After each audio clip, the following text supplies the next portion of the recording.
Good day, students. I'm Dr. Rachna Mathur, and we are revising the syllabus of MA Final. We have already revised Tennyson. Now I'm switching on to Robert Browning. So I'm summarizing the grammarian funeral for the students of MA Final. The summary of the grammarian funeral we have already discussed. Now I am trying to make it easy for you. The speaker of this poem is a disciple of an accomplished grammarian who has recently died. This is important. The speaker of this poem is a disciple of an accomplished grammarian who has recently died. It begins with the speaker instructing others to help him carry up this corpse, line 1. I'm repeating, quote, carry up this corpse, line 1, so that they can bury him high, unquote, on a tall mountain crowded with culture, line 15 to 16, far above normal human life, down on the unlettered plain with its herd and crop, unquote, line 13.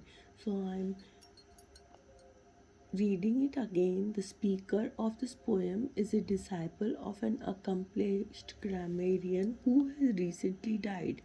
It begins with the speaker instructing others to help him, quote, carry up this corpse, line 1, so they can bury him high, quote, on a tall mountain crowded with culture, unquote, line 15 to 16, far above normal human life, down on, quote, the unlettered plain with its herd and crop, unquote, line 13.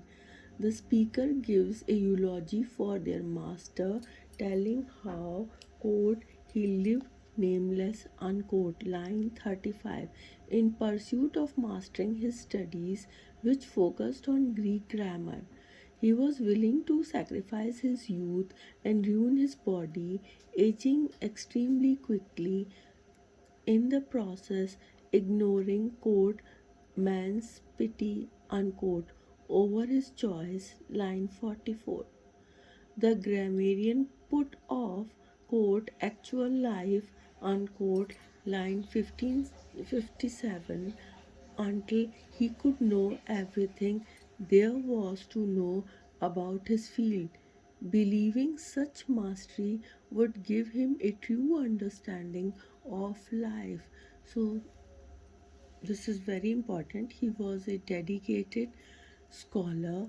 The grammarian was a dedicated scholar and he wanted to understand life. So, I'm repeating. The speaker gives a eulogy for their master, telling how, quote, he lived nameless. So this is very important that he lived a nameless life, line 35, in pursuit of mastering his studies, which focused on Greek grammar. He was willing to sacrifice his youth and ruin his body, aging extremely quickly, in the process ignoring man's pity over his choice. Line 44.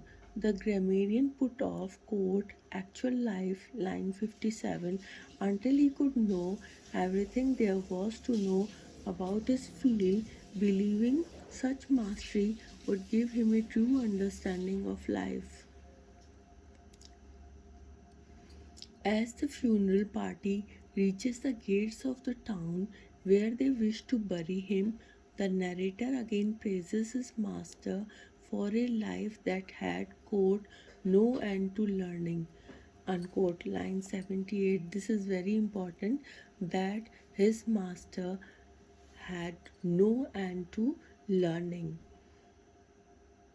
line 78, and that was willing to forego the, quote, now, unquote, line 83 of life for the quote forever unquote line 84 of true understanding. So this is very important that the master had no end to learning, and the other thing is that he was willing to forego his present. Quote now of line 83 means the his presence, his present time. So he was willing to forego his present life, his present time. So I am repeating, and that was willing to forego the quote now unquote line 83 of life for the forever line 84 of true understanding. So he was focused of focused on true understanding.